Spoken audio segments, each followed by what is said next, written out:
खेलति मम हृदये रामः खेलति मम हृदये रामः खेलति मम हृदये रामः खेलति मम हृदये खेलति मम हृदये मोहमहार्णव तारककारी मोहमहार्णव तारककारी मोहमहार्णव तारककारी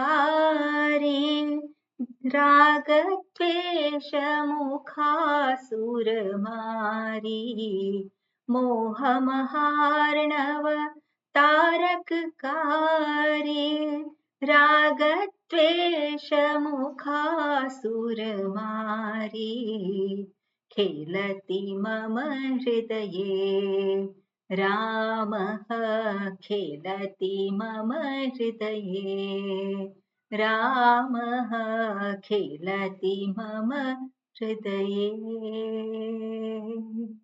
खेलति मम हृदये शान्तिविदेह सुता सहचारी शान्तिविदेह सुता सहचारी शान्तिविदेह सुता सहचारी दहरायोध्या नगरविहारी शान्तिविदेह सुता सहचारी दहरायोध्या नगरविहारी दहरायोध्या नगरविहारी खेलति मम हृदये रामः खेलति मम हृदये रामः खेलति मम हृदये खेलति मम हृदये परमहंस साम्राज्योद्धारी परमहंस साम्राज्योद्धारी सत्यज्ञानानन्तशरीरी परमहंस साम्राज्योद्धारी सत्यज्ञानानन्तशरीरी सत्यज्ञानानन्तशरीरी खेलति मम हृदये रामः खेलति मम हृदये रामः खेलति मम हृदये खेलति मम हृदये रामः खेलति मम हृदये। ओम हरि ओम श्री गुरुभ्यो नमः। हरि ओम। ओम सहना भवतु सहनौ भुनक्तु सह वीर्यं करवावहै तेजस्विनावधीतमस्तु मा विद्विषावहै। ओम शांति शांति शांतिः। शंकरं शंकराचार्यं केशवं बादरायणं सूत्रभाष्यकृतौ वन्दे भगवन्तौ पुनः पुनः। ईश्वरो गुरुरात्मेति मूर्तिभेदविभागिने व्योमवद्व्याप्तदेहाय दक्षिणामूर्तये नमः। दयाकरं दयाकारं दान्तं धर्मप्रवर्तकं प्रणमामि दयानन्दं मदाचार्यवरं परम्। ओके, मंगलाचरण वाक्य आ चंद्रिका। ओम नमो भगवते वैवस्वताय नृत्यवे ब्रह्म विद्याचार्याय नचिकेतसे च।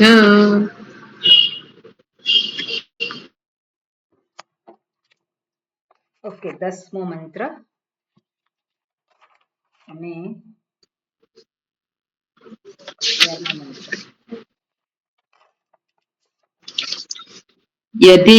यदेवेह तदमुत्र यदमुत्र तदन्विह मृत्योस्तमृत्युमाप्नोति य इह नानेव पश्यति मनसैवेदमाप्तव्यं नेह नानास्ति किञ्चन मृत्योस्तमृत्युं गच्छति य इह नानेव पश्यति। ઓકે, 10મા મંત્રમાં વાત કરી છે એકત્વની. જે ટોપિક ચાલી રહ્યો છે એ જ વસ્તુને પહેલા વ્યવહારિક રીતે સમષ્ટિ વ્યષ્ટિનું એકત્વ દર્શાવ્યું અને એ સમષ્ટિ વ્યષ્ટિની પાછળ એક જ પરમાત્મા છે અને એ જ પરમાત્મા જેને હું તરીકે ઓળખું છું ત્યાં પણ એ જ છે. એટલે જ્યારે હું અને એ પરમાત્મા જે સર્વની પાછળ છે આપણે જ્યારે કહીએ તો સર્વ એ મારાથી જુદું છે એવી મારી પ્રતીતિ છે. પ્રતીતિ છે અર્થાત હકીકત છે એવું નહીં, પણ મારી પ્રતીતિ શું છે? હું બધાથી જુદો છું, બધાથી જુદી છું, સર્વથી. અને એટલા માટે કઈ રીતે જુદી છું? કારણ કે હું ઓળખે છે પોતાને શરીર, ઇન્દ્રિય, મન, બુદ્ધિને આધારે. પણ વિચાર કરે તો આગળ જે દર્શાવ્યું કે શરીર, ઇન્દ્રિય, મન, બુદ્ધિ જે છે એ સમષ્ટિથી જુદું નથી, પણ છતાં પણ પોતાને એકલો ગણે છે, આટલો મર્યાદિત ગણે છે. અને એટલા માટે શાસ્ત્ર એને માટે નામ આપે છે જીવાત્મા. તો એ જીવાત્મા જે છે, કેટલા જીવાત્માઓ છે? જીવાત્માઓ કેટલા છે? તો આપણે કહીએ અનેક છે, બરાબર ને? આત્મા કેટલા છે? આત્મા એક છે, પણ જીવાત્મા અનેક છે. પણ જીવાત્મા આવ્યો કેવી રીતે? જીવાત્મા અનેક છે આપણે જ્યારે કહીએ છીએ તો એની ઉત્પત્તિ કેવી રીતે થયેલી છે? જીવાત્માની કેવી રીતે થયેલી છે? માયાથી. માયાએ જીવાત્માઓને ઉત્પન્ન કર્યા? ના, પોતાના કર્મ થકી જીવની ઉત્પત્તિ થઈ હોય છે. કર્મ થકી જીવની ઉત્પત્તિ થઈ. બીજું શું આગળ? એના જે કર્મો પર કર્મથી એટલે હા વાત કરી. બીજું કઈ કેના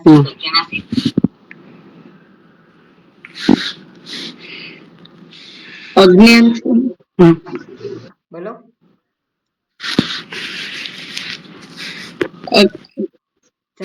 એટલે એમ કે શરીર એના કોઈ બી ઇન્દ્રિય મન બુદ્ધિ પણ એને જીવની ઉત્પત્તિ કરવામાં નિમિત્ત કારણ બને છે. કશી વસ્તુમાં આસક્તિ પણ એને જીવ રૂપે બનવામાં નિમિત્ત કારણ બને છે. ઓકે, હા. હવે ચંદ્રિકાબેન કહે છે શરીર ઇન્દ્રિય મન બુદ્ધિને માની લે છે અજ્ઞાનથી. બરોબર. આ બેઝિક પોઈન્ટ ત્યાંથી શરૂ થાય. અજ્ઞાન જ કહેવાય ને. હા, અજ્ઞાનથી જ જે અજ્ઞાનને કારણે જીવની ઉત્પત્તિ થઈ છે. આપણે ઉત્પત્તિ થઈ એવું કહેવાય ને, અજ્ઞાનને કારણે. અજ્ઞાનને કારણે એટલે શું થયું છે? પહેલો પોઈન્ટ જ ત્યાંથી શરૂ થાય આપણે, અને તો બધી જ વસ્તુઓ ગોઠવાઈ જાય. એટલે હું જ્યારે હું તરીકે ઓળખું છું, જોઉં છું કે હું જેને કહું છું હું, તો કયો હું છે? અનુભવ સિદ્ધ હું, સચ્ચિદાનંદ આત્મા હું, એવું આપણે કહે છે. હું સચ્ચિદાનંદ આત્મા એવું નથી કહેતા. એટલે હું એટલે હુંની ઓળખાણ ક્યાં? આપણે ત્યાંથી જે અનુભવ જે છે, આપણે જેને ઓળખીએ છીએ ત્યાંથી જ શ્રુતિ શરૂઆત કરે છે. એટલે જ્યારે જીવાત્માઓ અથવા તો જીવ કહીએ તો જીવની શરૂઆત ક્યાંથી થઈ? આજે શરીર, ઇન્દ્રિય, મન, બુદ્ધિ ને હું માન્યું, બરાબર ને? કેમ હું માન્યું? કારણ કે હું કોણ છું? સ્વરૂપનું ભાન નથી. સ્વરૂપનું ભાન નથી એટલે કે સ્વરૂપનું અજ્ઞાન છે, અને અજ્ઞાનમાંથી જીવ ઉત્પન્ન થયેલો છે. એટલે એક વસ્તુ આપણા મનમાં સ્પષ્ટ હોવી જરૂરી છે, જે અજ્ઞાનમાંથી ઉત્પન્ન થયું હોય એ હકીકત હોય ખરી? ના. અજ્ઞાનમાંથી જે ઉત્પન્ન થયું હોય એ હકીકતમાં છે ખરું? નથી. એટલે જીવાત્મા જે આપણે કહીએ છીએ છે ખરો? જીવાત્મા આપણે કહી ના શકીએ કે છે, પણ છતાં પણ એવું પણ ના કહી શકીએ કે નથી. કેમ? તો ત્યાં આપણે કહેવું પડે મારો અનુભવ છે. અનુભવ સિદ્ધ છે. જીવાત્મા એટલે કોણ છે? આ શરીરને આધારે હુંને ઓળખાવનારો. આ જે બેઝિક વસ્તુઓ છે ને આપણને એકદમ ક્લિયર હોવી જોઈએ, અને તો પછી શાસ્ત્રમાં જે દર્શાવવા માંગે છે તાત્પર્ય છે એ આપણને એકદમ સ્પષ્ટ થઈ જાય. એટલે હું જ્યારે કહું છું હું જ્યારે જીવ તરીકે, તો જીવની ઉત્પત્તિ કઈ રીતે થઈ છે? તો આપણે તરત કહીએ કે જીવ જે છે અજ્ઞાનને કારણે છે. પણ અજ્ઞાનને કારણે થયું છે શું? અજ્ઞાનને કારણે એણે આ શરીરને માન્યું છે, શરીરને જ હું તરીકે ઓળખાવે છે. અને શરીર જે છે એની અંદર ઘણા બધા એના ધર્મો રહેલા છે. તો શરીરના ધર્મો છે કોના થઈ ગયા? હુંના ધર્મો. શરીરના ધર્મો કયા છે?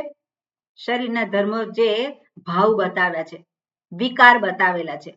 ષડ વિકારવાન અસ્તિ જાયતે વર્તતે. તો એ ધર્મ કોના થઈ ગયા? હુંના થઈ ગયા. એટલે આ જે શરીર જે છે બદલાય છે, એમાં વિકાર આવે છે, અને એ શરીરમાં અનુભવ, એ અનુભવનો વિષય છે કે નહીં? શરીર એ અનુભવનો વિષય છે. ઇન્દ્રિયો એ અનુભવનો વિષય છે કે નહીં? એ છે અનુભવ થાય છે એનો. મન જે છે અનુભવનો વિષય છે, એ વ્યવહાર યોગ્ય છે કે નહીં? આ બધું જ છે. પણ અનુભવનો વિષય હોવાને કારણે જીવાત્મા જેને કહેવામાં આવે છે એ સત્ય એવું કહી શકીએ નહીં. અનુભવાય છે, વ્યવહાર થાય છે, એટલે પેલો જીવાત્મા જે છે એને સત્ય કહેવાય નહીં. કેમ? કારણ કે એની ઉત્પત્તિ અજ્ઞાનને કારણે થઈ છે. એની ઉત્પત્તિ શેમાંથી થઈ છે? અજ્ઞાનને કારણે શું થયું? તાદાત્મ્ય થયું છે. મારા શુદ્ધ સ્વરૂપનું જ્ઞાન નથી, નિત્ય સ્વરૂપનું જ્ઞાન નથી, એટલા માટે આ અનિત્ય એવા શરીરને હું તરીકે લીધું. અને એ શરીર જે છે જ્યાં સુધી જીવે ત્યાં સુધી હું પોતાને ગણું છું. અને શરીર જ્યારે જતું રહે ત્યારે ફરી પાછું શું થાય છે? પેલો જીવાત્મા તો ફરી પાછું નવા શરીરમાં પ્રગટ થાય છે. અને આ વસ્તુ આપણને ભગવદ્ ગીતામાં કહી છે, અને બધું જે છે આપણે સ્વીકારીએ છીએ. જીવની ગતિ તરીકે આપણે સ્વીકારીએ છીએ. એ બધું વ્યવહારિક છે, સમજાવવા માટે છે. પણ ખરેખર જો સત્યને આધારે જોવા જઈએ, પરમાર્થને આધારે જોઈએ, તાત્વિક રીતે જોવા જઈએ, તો જીવ જેવું કાંઈ છે નહીં. જીવની ઉત્પત્તિ થઈ છે શેમાંથી થઈ છે? અજ્ઞાનમાંથી થયેલી છે. અને અજ્ઞાન એટલે કયું અજ્ઞાન? આપણા વિકારો. અરે અજ્ઞાન એટલે આપણા વિકારો ક્યાં આવે? એટલે જ્ઞાન આપણને ખબર, જ્ઞાન થયું નથી એટલે આપણા વિકારો અજ્ઞાન એટલે શેનું અજ્ઞાન છે? કે આપણે શરીરને હું જ્ઞાન નથી, હું જ્ઞાન નથી, સ્વરૂપનું જ્ઞાન નથી. આપણે લખી રાખવાનું અને આપણા મનમાં એકદમ ફિક્સ કરી દેવાનું. અજ્ઞાન એટલે હુંના સ્વરૂપના જ્ઞાનનો અભાવ. બરાબર? અજ્ઞાન એટલે શું છે? હુંના સ્વરૂપના ભાનનો અભાવ. એટલે હુંના સ્વરૂપનું જ્ઞાન નથી. ત્યાંથી જ મૂળ સમસ્યા જ ત્યાંથી ઊભી થાય છે. એટલે હુંના સ્વરૂપનું જ્ઞાન હોય તો પેલો જીવાત્મા હોય ખરો? ના. જયંતભાઈ, હુંના સ્વરૂપનું જ્ઞાન હોય તો જીવાત્મા હોય? હુંના સ્વરૂપનું જે શુદ્ધ જ્ઞાન નથી, હું એવું માનું છું કે હુંના શરીરનું જેને શુદ્ધ જ્ઞાન નથી એટલે એ જીવાત્મા કહેવાય છે. પણ એ જીવાત્મા બન્યો કેવી રીતે? જીવાત્મા કહેવાયો કઈ રીતે બન્યો? જીવાત્મા બનવા માટે મેં શું કર્યું? નહીં, જીવાત્મા બનવા માટે થઈને મેં બધી જે મારી જે કઈ પ્રકારની સારી અથવા તો ખરાબ વૃત્તિઓનું સંલગ્નતા કરી એટલે કદાચ જીવ ઉત્પન્ન થયો. હવે આ જ વસ્તુ જે છે અહીંયા વિચાર કરવાનો છે. હું જે છે એ હું જેને આપણે કહે છે નિત્ય શુદ્ધ બુદ્ધ મુક્ત, બરોબર, સ્વરૂપ, ચૈતન્ય સ્વરૂપ, જેને સત ચિત આનંદ સ્વરૂપ કહીએ છીએ. હું કરતા છે કે અકર્તા છે? બીજું એક વસ્તુ, કારણ કે એ વસ્તુ તમે જ્યારે પ્રશ્ન પૂછો એટલે ખબર પડે કે ક્યાં વિચારમાં કઈ જગ્યાએ એ થાય છે. જવાબ આપો એટલે ખબર પડે. હું કરતા છું કે અકર્તા છું? કોણ છું? અકર્તા છું. હું કોણ છું? સાક્ષી ભાવે છું હું. ના, કરતા છું કે બીજા શબ્દોમાં નથી જોઈતા. હું કરતા અકર્તા. હા, જયંતભાઈ. હા, હું ચોક્કસ કર્તા તરીકે જ તે હુંને ગણું છું. ના, હું કરતા છું કે અકર્તા છું? હું ચોક્કસ કરતા જ છું.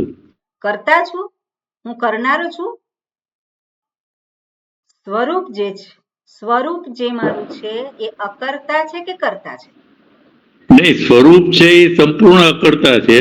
બરોબર. એટલે હું જે તમે સાંભળો, હવે તમે લખજો, વાક્ય લખજો. બધા જે છે ને અમુક વાક્ય લખવાના, એના પર વિચાર કરવાનો, પછી પાછું સંશય થાય તો ફરી પાછું એમાં પૂછવાનું. હું અકર્તા છું, બરોબર. This is a statement of fact. હું અકર્તા છું એ હકીકત છે. જેવી રીતે હું કહું કે આ શું છે? આ શું છે? આ કોઈક પદાર્થ છે. આ શું છે? માઉસ છે, ફોન છે, માઉસ છે, બરોબર. તો આ માઉસ છે તો કેવી રીતે ખબર પડી મને માઉસ છે એવી? મને એનું જ્ઞાન છે એટલે. બરોબર. કેવી રીતે જ્ઞાન થયું? મને કોઈના દ્વારા સમજાવવામાં કોઈના દ્વારા જ્ઞાન થયું આ માઉસ છે? ના, એટલે મને અનુભૂતિ થઈ, અનુભવના આધારે સમજવામાં આવ્યું. ના, એમ નહીં, પણ આ માઉસ છે એવું જ્ઞાન કેવી રીતે થયું? ચક્ષુરેન્દ્રિય. એટલે એ જવાબ જોઈએ, સીધો જવાબ. આપણે જે જાણતા કે આત્માને બધું મિક્સ નહીં કરવાનું. ઓકે, બરાબર. એટલે આ જે વસ્તુનું મને ભાન થયું, કેવી રીતે થયું? ચક્ષુરેન્દ્રિયથી હું જોઉં છું અને હું કહું છું કે આ માઉસ છે. બધા એગ્રી છે માઉસ છે એવું કહો છો? હું એગ્રી નથી. હું કહું છું આ ફૂલ છે. આ ફૂલ છે. તો તમે મને શું કહેવાના હતા? તમે ફૂલ છો, બરોબર ને? એટલે આ હકીકત જે છે એ બદલાય ખરી. આ વસ્તુ જે છે એને આધારે હકીકત હું ગમે તે કહું, હું જીવ કહું, હું કરતા કહું, હું સુખી કહું, દુઃખી કહું, પણ હકીકત જે છે હું અકર્તા છું. એ સ્ટેટમેન્ટ, એ જે ફેક્ટ જે છે બદલાય ખરું? હું કહું છતાં પણ, હું એને જીવ કહું છતાં પણ ફેક્ટ બદલાય? ના બદલાય. હકીકત બદલાય? એમાં હું માનું એવું આવતું જ નથી. મારે માનવાનું છે આમાં કે માઉસ છે? ના, માનવાનું નથી, હકીકત જ છે. માનવાનું છે જ નથી, જાણવાનું છે. જાણવાનું છે એટલે શું છે? જાણવાનું છે એટલે બુદ્ધિથી જાણવાનું નથી. પાછું કારણ કે આને તો હું જાણું, કારણ કે આ વિષય છે, હમ. આવું છે વિષય છે, પણ હું મને પોતાને જાણું તો હું વિષય છે? હું તો પોતે જ છું. જાણનારો કોણ છે, જાણવાનો વિષય કોણ છે? જયંતભાઈ, જ્યારે હું કહું કે હું જાણું હુંને, તો હુંને જાણું જ્યારે કહીએ આપણે, તેમાં જાણવાનો વિષય કોણ અને જાણનારો કોણ? જાણવાનો વિષય જે છે એ શુદ્ધ સ્વરૂપ છે. શુદ્ધ સ્વરૂપ હું બધી તો અને હું જાણનારો કોણ સ્વરૂપ, છે? અને જાણનારો એ ઇન્દ્રિયો નો સમૂહ છે. બરોબર. એટલા માટે જ અહીંયા જોવાનું કે જ્યારે હવે ઇન્દ્રિયોને ઈચ્છા છે કે હું જાણું આત્માને? ના, ઇન્દ્રિયોને નથી ઈચ્છા થતી. એ થાય રોગ છે કે હું ભોગ આત્માને અને જાણું? ભોગમાં ભટક્યામાં આનંદ ના, આવે બીજા છે. શબ્દો ના લાવો, બીજા શબ્દો નહીં. ઓકે. ઇન્દ્રિયોને ઈચ્છા થાય છે કે હું આત્માને જાણું? ના. મનને એવી ઈચ્છા થાય છે કે હું આત્માને જાણું? હા, ક્યારેક થાય છે. હા. એટલે ઇન્દ્રિયો, મન, બુદ્ધિ એ સાધન છે કે પછી બીજું કઈ છે? સાધન જ છે. સાધન જ છે. સાધન છે. ઇન્દ્રિયો, મન, બુદ્ધિ એ સાધન છે કે સાધન છે. પછી એને જાણનારો કહીએ?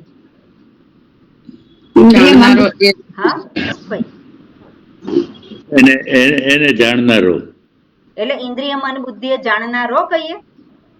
નહીં, ઇન્દ્રિય મન બુદ્ધિ ને જાણનારો એ પ્રમાણે હું મારું વાત. પૂછું છું, જી. ઇન્દ્રિય, મન, બુદ્ધિ સાધન છે કે પછી એને મન બુદ્ધિ જે છે એ પોતે જાણે છે?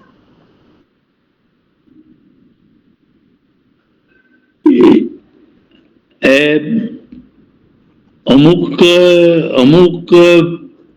દ્રષ્ટિએ હું સીધું જ કહું છું કે અમુક રીતે એ સાધન પણ બની શકે છે, પણ એની તે કંઈક ગહનતા કંઈક સંપૂર્ણ જુદી છે.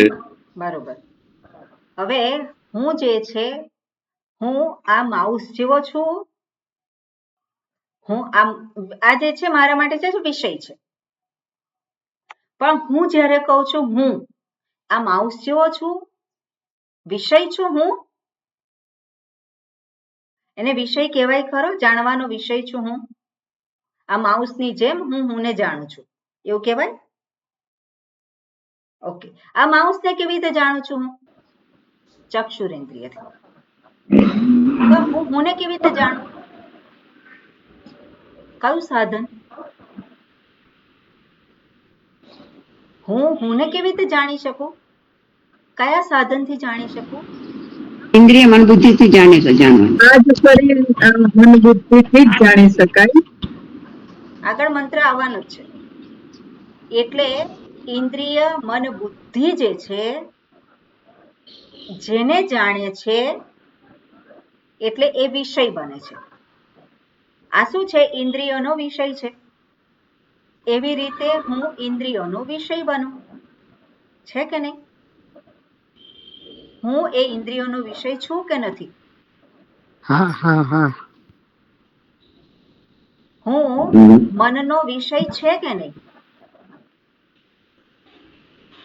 ના, નથી ને. કેવી રીતે વિષય બની શકે? કારણ કે એ વિષય રૂપ નથી. હું વિષય રૂપ છું? વિષય રૂપ નથી. એટલે જેવી રીતે ઇન્દ્રિયોને આધારે હું આ વિષયને જાણું છું, એવી રીતે ઇન્દ્રિયોને આધારે હું જાણી શકું નહીં. કેમ? કારણ કે હું એ વિષય કરેક્ટ. બરાબર. એટલે હુંને જાણવું એટલે શું છે? વિષય તરીકે નહીં. હુંને જાણું એટલે વિષય તરીકે, એટલું સ્પષ્ટ છે. હુંને હું જાણું એટલે વિષય તરીકે હું જાણી શકું નહીં. હવે પેલો જાણનારો કહીએ છે એ કોણ? એને આપણે શું કહીએ? હું કહીએ કે ઇન્દ્રિયો કહીએ? જાણનારો તો સત સ્વરૂપ છે. જાણનારો હું કે ઇન્દ્રિયો? હું જ આવે ને, હું વગર તો કેમ જાણી શકીએ? એટલે હું ઇન્દ્રિયોને આધારિત છે કે ઇન્દ્રિયો હુંને આધારિત છે?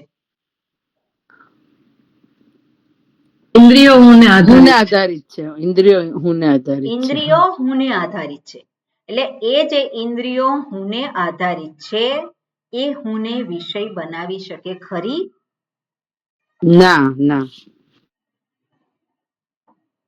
જે ઇન્દ્રિયો મન બુદ્ધિ હુંને આધારે છે, હું છે એટલે એનું અસ્તિત્વ છે, તો એ ઇન્દ્રિય મન બુદ્ધિ હુંને જાણવાનો વિષય બનાવી શકે?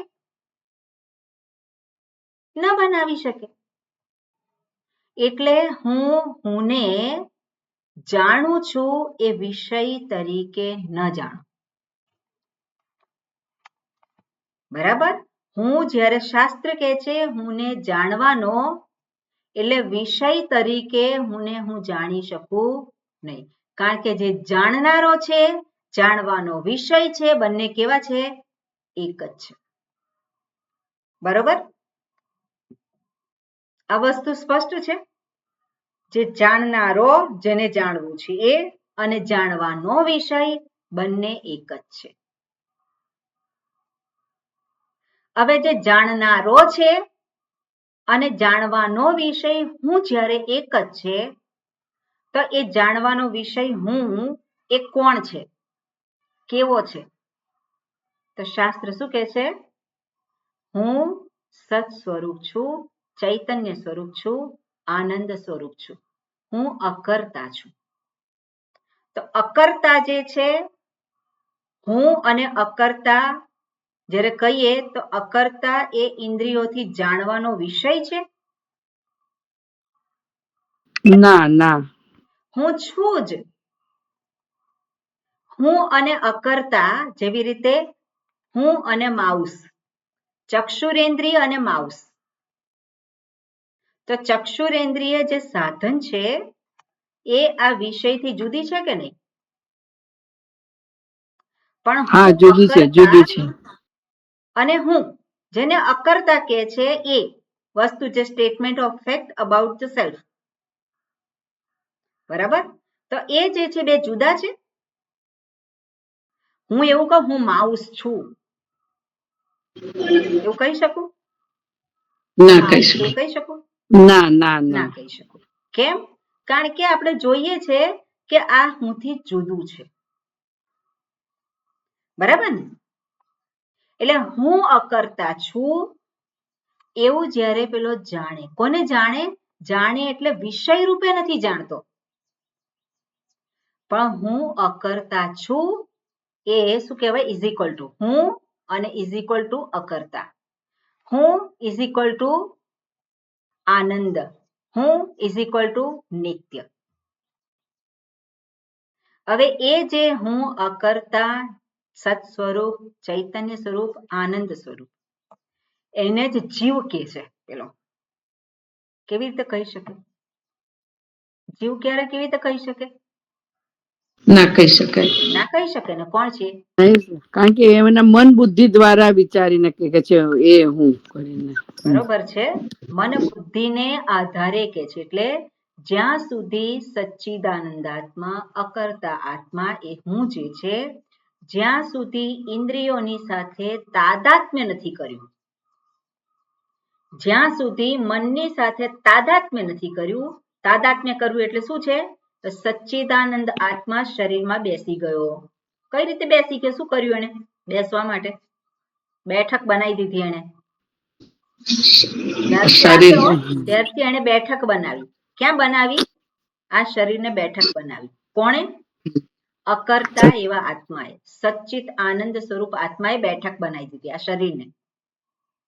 એટલે બેઠક બનાવી પછી શું થાય?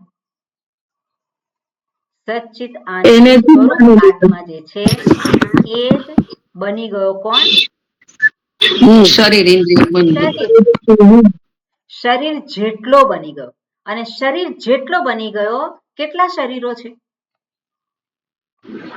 અનેક શરીરો આપણે જોઈએ છે.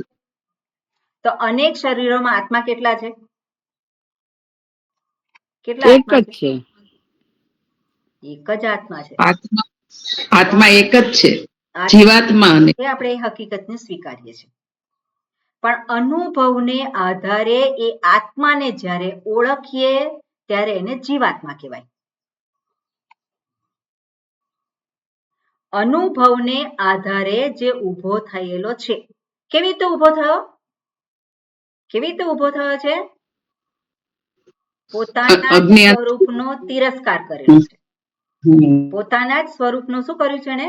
તિરસ્કાર. આ હું નથી. હું કોણ છું? હું તો મિસ્ટર સો એન્ડ સો, હું તો સ્વામીની છું. પેલો કે તું નથી, પણ છતાં પણ ના, હું આ જ છું. એટલે ત્યાં પેલો જીવાત્મા ઊભો થયો. એને જીવાત્મા કહેવાય. એટલે ખરેખર જીવાત્મા એ છે ખરો? અહીંયા આ વસ્તુ આપણને સમજાવવા માંગે છે. જીવાત્મા છે ખરો? ના, એ તો નાશવંત છે. જીવાત્મા છે જ નહીં. કારણ કે જો જીવાત્મા, જે અનુભવ સિદ્ધ કહીએ છીએ, પણ અનુભવ એટલે સાચું એવું કહી શકીએ નહીં. વ્યવહાર કરીએ છીએ એટલા માટે સત્ય એવું કહી શકીએ નહીં. રોજ આપણને સૂર્યોદયનો અનુભવ થાય છે, સૂર્યાસ્તનો અનુભવ થાય છે. જોઈએ છે આપણે ચક્ષુરેન્દ્રિયથી, અને છતાં પણ આપણે કહી શકીએ કે સૂર્યનો ઉદય થાય છે અને સૂર્યનો અસ્ત થાય છે. એવું કહેવાય ખરું? સૂર્ય ઉપર જઈને બેસીએ તો સૂર્ય શું કે? હવે આપણી જોડે કોઈ સત્તા જ નથી. હું દિવસ અને રાતનો કરતા છું એવું સૂર્ય કહી શકે કે નહીં? દિવસ અને રાત મારે કારણે છે એવું સૂર્ય કહી શકે કે નહીં? કહી શકે ને? કે ના, એને કારણે. એટલે પણ એ હકીકત છે ખરી? ના. તો જે અનુભવ છે એ અનુભવનો તિરસ્કાર નથી કરતા. અનુભવનો તિરસ્કાર નથી, પણ હકીકતનો સ્વીકાર છે. બરાબર ને જયવિંદાબેન? અનુભવનો તિરસ્કાર નથી કરતા ક્યારેય આપણે. શાસ્ત્ર આપણને એવું નથી કહેતા અનુભવ ખોટો છે તારો, આ તું જે બધું કરે છે ખોટું છે, નકામું છે, એવું નથી કહેતા.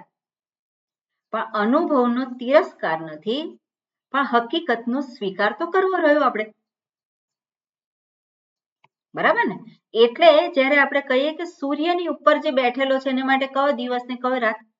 ધારો કે સૂર્યની ઉપર બેસી ના શકે કોઈ, પણ ધારો કે મનથી આપણે બેસી, તો એના માટે દિવસ કે રાત છે? દિવસ કે રાત હકીકત છે. એટલે અનુભવ થાય છે. પેલો જીવાત્મા એટલે કોણ છે? અનુભવ કરનારો. ક્યારે અનુભવ કરે છે? આ શરીરમાં બેઠા વગર એ અનુભવ કરી શકે? આ શરીરને આધારે જ ઉભો થયેલો છે, એટલે અનુભવ કરનારો આપણે કહેવું પડે. એને નામ શું મળે છે? અનુભવ કરનારો હું. તે અનુભવ કરનારો હું ક્યારે કહેવાય છે? એને જીવાત્મા કહેવાય. ક્યારે કહેવાય છે? આ શરીરને જ્યારે હું તરીકે જુએ છે ત્યારે. પણ શરીરને હું તરીકે જુએ છે ત્યારે પણ એ શરીર છે? એ જીવાત્મા છે? ના, એ જીવાત્મા નથી. એ કોણ છે?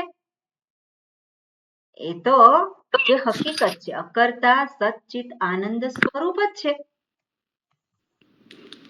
બરાબર ને? અને એ હકીકત છે. આપણે આ રીતે આપણને શાસ્ત્ર દર્શાવે.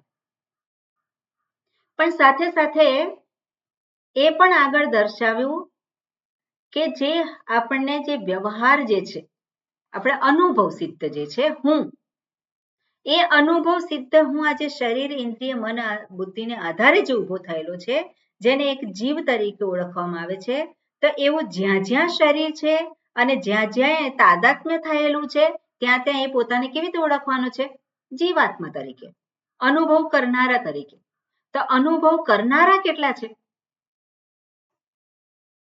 અનેક જીવાત્મા એ અનુભવ કરનારા એ અનેક કેટલા છે? અનેક છે એટલે જીવાત્મા અનેક છે પણ આત્મા એક જ છે. હવે જીવાત્મા જેને કહીએ છે એ ખરેખર છે ખરા એ તો ખરેખર નથી સ્વરૂપનો તિરસ્કાર થયો છે અને આ શરીરમાં બેસી ગયો છે એટલા માટે જીવાત્મા ઊભો થયો એટલે જીવાત્મા જેવું કઈ છે નહીં અને જીવાત્મા જેવું નથી તો શરીર બદલે છે અને પાછું નવું શરીર પ્રાપ્ત કરે છે અને એ શરીર એ કરે છે કર્મ જે છે એને આધારે એ બધી જ વાતો જે છે કેવી કહેવાય અનુભવને આધારે કહેવાય વ્યવહારને આધારે કહેવાય પણ એ બધી જ વાતોને સાચી કહેવાય નહીં કારણ કે હું કોણ છું હું અકર્તા છું હું અકર્તા છું એ હકીકત છે પછી કયું કર્મ છે અને કયું ફળ છે એનું કોઈ નથી કોઈ કર્મ નથી કોઈ ફળ બરાબર એટલે આ વસ્તુ જે છે આ બેઝિક વસ્તુ એકદમ ક્લિયર હોવી જોઈએ અને અહીંયા જે છે શ્રુતિ આપણને વાત કરે છે યદ એવ ઇહ જે અહીં છે એટલે કોણ છે અનુભવ સિદ્ધ પેલો જીવાત્મા છે એનું સ્વરૂપ શું છે અકર્તા અભોગતા સચ સત સ્વરૂપ ચૈતન્ય સ્વરૂપ આનંદ સ્વરૂપ જે અહીં છે એ ત્યાં છે એટલે શું છે પરમાત્મા તો પરમાત્મા છે એ પણ કેવા છે આ જ છે સ્વરૂપ જુદું છે સ્વરૂપ જુદું નથી જે ત્યાં છે એ અહીં છે એવું કહેવાય કે નહીં જે ત્યાં છે એ અહીં છે એ ત્યાં છે એનો અર્થ શું છે એક જ છે સ્વરૂપ એક જ છે અને એટલે કે છે યદે વેહ તદમુત્ર યદમુત્ર તદન્વિહ આવું જે નથી જાણતો એને માટે જ મૃત્યોહો સહ મૃત્યુમ આપનોતી સત્યને નથી જાણતો એને માટે શું છે મૃત્યુથી મૃત્યુની સફર છે એટલે પેલો જીવાત્મા જે છે જીવાત્મા એ બની રહે છે સત્યને ન જાણવાને કારણે જીવાત્મા હંમેશા શું છે એની યાત્રા કર્યા જ કરે છે અનુભવો કર્યા જ કરે છે કયા અનુભવો ખાટા મીઠા કડવા તીખા બધા અનુભવો એ જીવનમાં કર્યા કરે છે અને ચાલ્યા કરે છે એ પ્રમાણે ક્યારે અંત આવે એનો જ્યારે આ શરીર છોડે ત્યારે શરીર છોડે એટલે પછી અંત આવી ગયો ખાટા મીઠા ફળો ના એટલે પછી એ કર્મો લઈને બીજા ભાવમાં બીજા યોનિમાં ક્યારે અંત તો સ્વરૂપનું જ્ઞાન થાય ત્યારે સ્વરૂપનું જ્ઞાન થાય ના થાય ત્યાં સુધી આનો અંત નથી આવતો સુધી પોતાના સ્વરૂપને ઓળખવાનું એટલે શું છે હું ધારણ કરવું છું સ્વરૂપને ઓળખવાનું એટલે વિષય તરીકે નહીં આપણે પહેલા ચર્ચા કરી છે બધી સ્વરૂપને ઓળખવું એટલે આવી રીતે વિષય તરીકે નહીં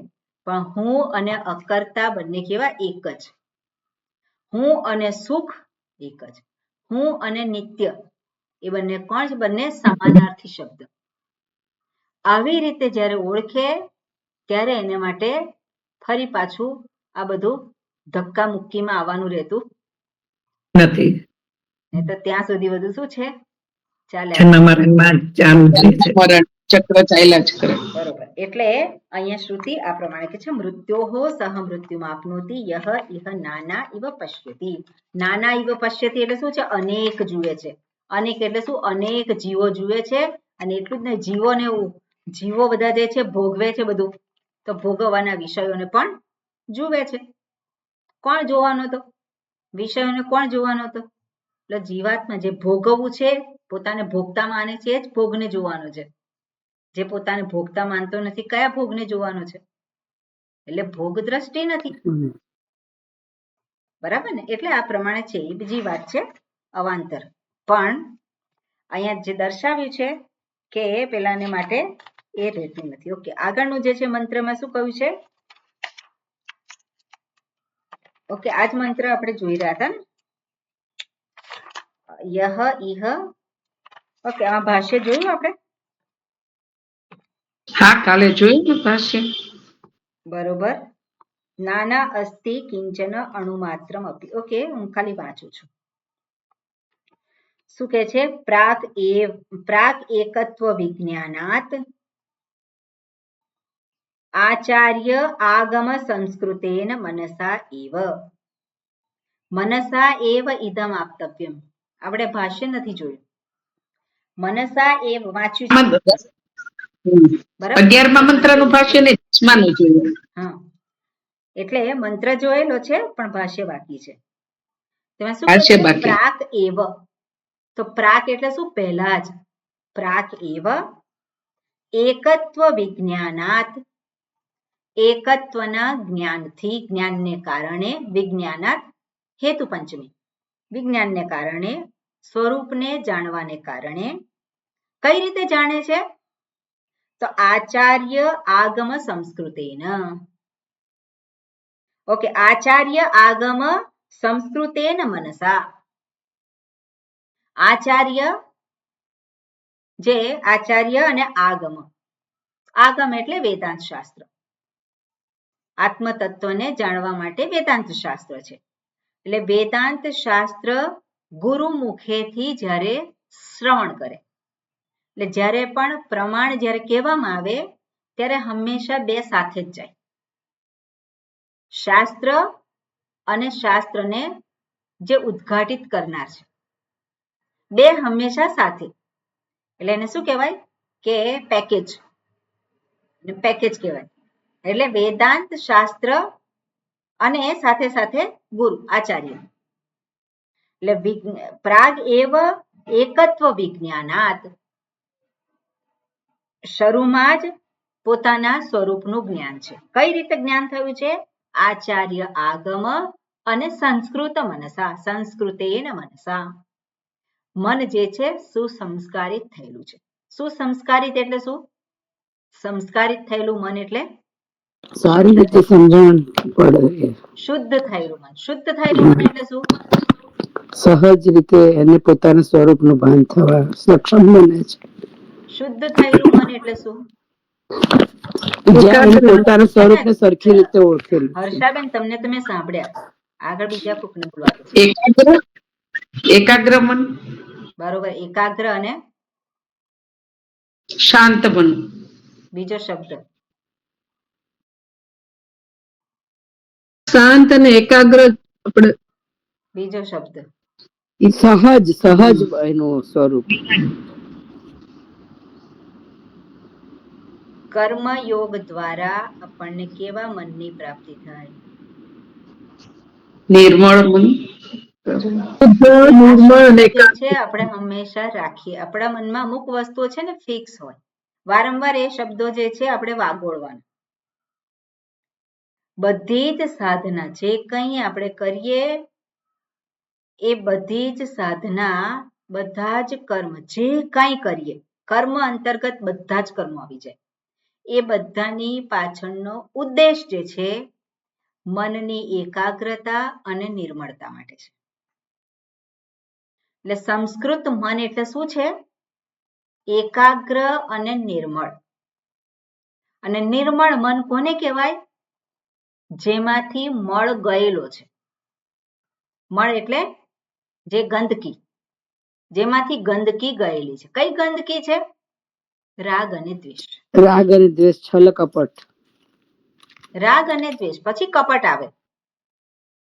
રાગ અને દ્વેષ એ મુખ્ય છે. રાગ દ્વેષમાંથી જ બીજું બધું પ્રગટ થાય છે.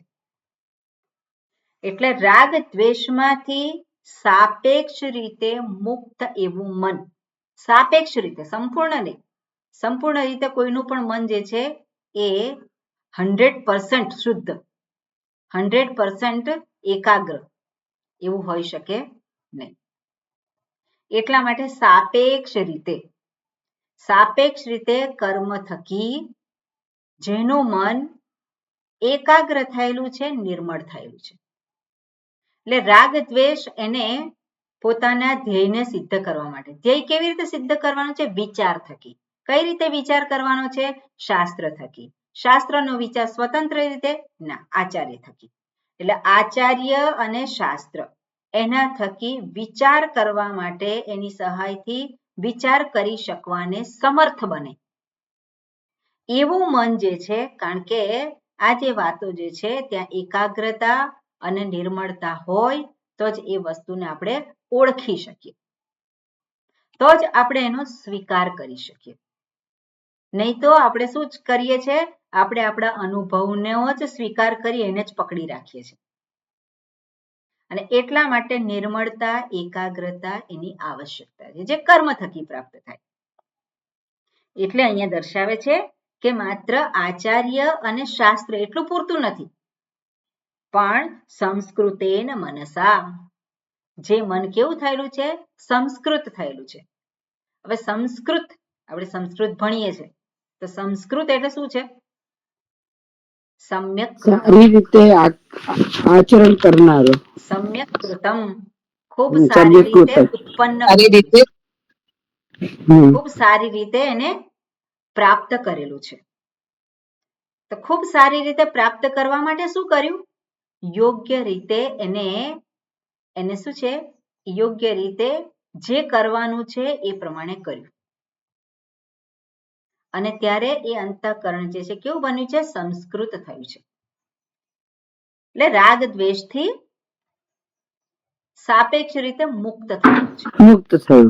રાગ દ્વેષના સકંજામાં નથી, એટલે મનના સકંજામાં નથી. આગળ પણ વાત કરેલી હતી, ગઈકાલે પણ મેં કહ્યું હતું કે મન જે છે એ સારથીને નથી ચલાવતું, પણ સારથીનો મન ઉપર પ્રભુત્વ છે. એટલે રાગ દ્વેષ પોતાના ધ્યેયમાં વચ્ચે આવે નહીં. એટલે બુદ્ધિ છે સારથી છે, એ સારથી જે છે એ સાધન છે, અને એ સાધન કેવી છે? તો કે નિર્મળ છે, એકાગ્ર છે. બરાબર? અને એટલે સંસ્કૃતેન મનસા એવ ઇદમ બ્રહ્મ. ઇદમ બ્રહ્મ એટલે આ બ્રહ્મને શું છે? કે આ બ્રહ્મને એ આપતવ્યમ, બ્રહ્મને પ્રાપ્ત કરવું જોઈએ. બ્રહ્મ છે કેવો છે? એક રસમ. એક રસમ એટલે શું છે? એક સરખો છે, એમાં ક્યારેય પણ વધઘટ થતી નથી, સર્વમાં સમાન રીતે રહેલ છે. અને એવો જે મનસા એવ ઇદમ બ્રહ્મ એક રસમ આપતવ્યમ. કેમ? કારણ કે આત્મા એવ ન અન્યત અસ્તિ ઇતિ, જે છે એ હકીકત જે છે એ શું છે? આત્મા એવ. એટલે જેને બ્રહ્મ કહેવામાં આવે છે, જે એક રસમ કહ્યું છે, એ કોણ છે? આત્મા એવ. બ્રહ્મ અને આત્મા એ બે જુદા નથી. જેને બ્રહ્મ કહેવામાં આવે છે એ જ આત્મા છે, એ જ હું છું. આત્મા એવ ન અન્યત અસ્તિ, એના સિવાય બીજું કાંઈ નથી. એટલે બ્રહ્મ જેને કહેવામાં આવે છે પરિપૂર્ણ, જે સર્વમાં એક સમાન રીતે રહેલ છે, એ જ હું છું. અહમ પરિપૂર્ણ. હવે બ્રહ્મ અને આત્મા જ્યારે કહેવામાં આવે છે કે બ્રહ્મ એ આત્મા છે, તો બે વસ્તુ છે? બે વસ્તુ નથી. કઈ રીતે આપણે ગણીએ? જેને બ્રહ્મ કહે છે એ જ આત્મા છે. બ્રહ્મ એટલે કોણ? પરિપૂર્ણ. તો હું કોણ છું? હું પરિપૂર્ણ છું. અને હું પરિપૂર્ણ છું એ મારે માની લેવાનું કે હકીકત છે? હકીકત છે. હું પરિપૂર્ણ છું એ હકીકત છે. જ્યારે હું પોતાને આ મર્યાદાઓથી યુક્ત અનુભવું, હું જ્યારે કહું કે આ પગમાં બહુ દુખે છે, ત્યારે પણ પરિપૂર્ણ છું કે અપૂર્ણ છું? પરિપૂર્ણ જ છું. પરિપૂર્ણ જ છું. હું પરિપૂર્ણ જ છું. પણ જ્યારે આ પેલા ઘૂંટણની ઉપર દ્રષ્ટિ ગઈ અને હું ત્યાં ગોઠવાઈ ગયો, ત્યારે શું થાય છે? એ પરિપૂર્ણ શું થઈ ગયો? ફરી પાછો અપૂર્ણ થઈ ગયો. પણ આપણે જાણવું, જ્યારે કહે છે કે આ હું દુઃખી છું, ત્યારે પણ પરિપૂર્ણ છે કે દુઃખી છે? પરિપૂર્ણ જ છે. પરિપૂર્ણ જ એટલે છે. એ પરિપૂર્ણ જ છે હંમેશા. જ્યારે અનુભવને આધારે જ્યારે પેલો કહે છે હું દુઃખી છું, હું સુખી છું, હું ચિંતિત છું, હું જાડો છું, હું પાતળો છું, હું આમ છું, હું આમ છું, કયા જ કરે છે, પોતાની આખી ગાથા કર્યા જ કરતો હોય, પણ ત્યારે એ છે કોણ? પરિપૂર્ણ જ છે. હકીકત તો એક જ છે કે સર્વમાં સમાન રીતે રહેલ એક જ તત્વ છે. એ હકીકત છે. અહમ પરિપૂર્ણ ન અન્યત અસ્તિ. એટલે આ જ્ઞાન જે છે સ્વરૂપ, એને જ્ઞાન કહેવા પણ કરતા પણ પોતાના સ્વરૂપને પોતે ધારણ, ઓનિંગ અપ એટલે શું છે? પેલો મકાન જે હોય અને મકાનનો માલિક, તો મકાનનો માલિક બને ક્યારે? મકાનનો માલિક બને હકદાર. હા, હક. તો આ શું છે? હકદાર થયો. તો હકદાર કોનો થયો? જે પોતે છે એનો. હું આ છું એટલે ધારણ કરવી, હકીકતને એને ધારણ કરી, અને એ જ વસ્તુ જે છે એ કરવાની છે. ઇતિ. ઓકે, પછી આગળ ભાષ્યમાં શું કહે છે? આપતે ચ નાનાત્વ પ્રત્યુપસ્થાપિકાયામ. આપતે ચ, આપતે એટલે પ્રાપ્તે, જ્યારે પ્રાપ્ત થયેલ છે. જો પ્રાપ્ત થયેલ હોય ક્યાં? બ્રહ્મણી. આપણે એમાં ઉમેરવાનું, જો પરમાત્મામાં અથવા તો આત્મામાં આ પ્રાપ્ત થયેલ હોય. શું? નાનાત્વ. નાનાત્વ જો પ્રાપ્ત થયેલ હોય, પ્રત્યુપસ્થાપિકાયાહ, પ્રતિઉપસ્થાપિકા એટલે અવિદ્યાયાહ છે. અવિદ્યાયાહ, અવિદ્યા જે છે અવિદ્યામાંથી ઉત્પન્ન થઈ, પ્રતિઉપસ્થાપિકાયા એટલે જે કહેવાય કે પ્રોજેક્ટ કરેલું છે. અવિદ્યાને કારણે જે ઊભું થયેલું હોય, ધારો કે બ્રહ્મમાં અવિદ્યાને કારણે આજે અનેકત્વ પ્રોજેક્ટ કરેલું હોય, એને કલ્પવામાં આવ્યું હોય, અને એની નિવૃત્તત્વાત. કોની નિવૃત્તિ? અવિદ્યાની નિવૃત્તિ. અવિદ્યાને કારણે જેની કલ્પના કરવામાં આવી, જેની ઉત્પત્તિ જ્યારે જોવામાં આવે, ક્યાં જોવામાં આવે? પરિપૂર્ણ એવા આત્મામાં. આપણે વાત કરીએ છીએ પેલો જીવાત્મા બન્યો, પણ જીવાત્મા જે અનુભવને આધારે છે. કેમ? કારણ કે નાનાત્વને જુએ છે, અનેકને એ સત્યતા આપે છે, અને ત્યારે જીવાત્મા છે. અને એ જ વસ્તુ એક છે, અવિદ્યાને કારણે જે કંઈ પોતે કલ્પેલું છે, પ્રોજેક્ટ કરેલું છે. ક્યાં પ્રોજેક્ટ કરેલું છે? તો કે આપતે ચ નાનાત્વમ, એને અનેકત્વની પ્રાપ્તિ થયેલી છે. ક્યાં? આત્મામાં અથવા પરમાત્મામાં. અને ત્યારે કેમ? અવિદ્યાને કારણે. પણ અવિદ્યાયાહ નિવૃત્તત્વાત, જ્યારે અવિદ્યાની નિવૃત્તિ થાય છે ત્યારે શું છે? ઇહ બ્રહ્મણી, એટલે આ જ બ્રહ્મમાં. ઇહ એટલે અહીં, અહીં એટલે ક્યાં? આજે વિચાર કરી રહ્યો છે ત્યારે જ. ઇહ બ્રહ્મણી, આ જ બ્રહ્મમાં શું છે? નાના ન અસ્તિ કશ્ચન કિંચન, ક્યારેય પણ અનેક છે નહીં. અનેક છે ખરું? જુએ છે, દેખાય છે, છતાં પણ એ અવિદ્યાને કારણે હોવાથી, અવિદ્યા જ્યારે નથી રહેતી ત્યારે નાનાત્વ રહેતું નથી. નાના ન અસ્તિ કિંચન, લેશ માત્ર પણ કોઈ ભેદ રહેતા નથી. કોઈ ભેદ નથી રહેતા તો શું સિદ્ધ થાય છે? અભેદ સિદ્ધ થાય છે. જે છે કેટલા છે? એક જ છે. અને કોણ છે? એ હું જ છું. ન કિંચન અણુ માત્રમ અપી, જરાક સરખો પણ ભેદ ત્યાં નથી. બીજું છે જ નહીં. બીજું હોય તો ભેદ, પણ બીજું જે છે આપણે કહીએ છીએ શેને કારણે ઊભું થયું છે? અવિદ્યાને કારણે. તો અવિદ્યાને કારણે જ ભેદ ઊભા થયા છે, અને એ ભેદ જે છે એ અવિદ્યાથી નિવૃત્ત થઈ ગયા તો ત્યાં કાંઈ પણ છે નહીં, કોઈ પણ પ્રકારના ભેદ નથી. ઓકે, પછી આગળ શું કે છે? બરોબર, હવે આ વસ્તુ જ્યારે આપણે કહીએ ત્યારે ફરી પાછું આપણે એક વસ્તુને ત્યાં જાણવી જરૂરી હોય, કારણ કે સ્ટેટમેન્ટ આપણે જ્યારે આપીએ કે અવિદ્યાને કારણે ઊભું થયેલું જે છે એ બધું જ અવિદ્યાની નિવૃત્તિ થતા રહેતું નથી. ત્યાં શું છે? અભેદ સિદ્ધ થાય છે. તો ત્યારે એ વખતે જે નાનાત્વ જે અનુભવ સિદ્ધ છે, વ્યવહાર યોગ્ય છે, તો એની વ્યવહારિક સત્તાને સ્વીકારવાની હોય. પણ વ્યવહારિક અનુભવ સિદ્ધ સત્તાને જ્યારે સ્વીકારીએ ત્યારે પારમાર્થિક છે એવું આપણે જોવું જોઈએ નહીં.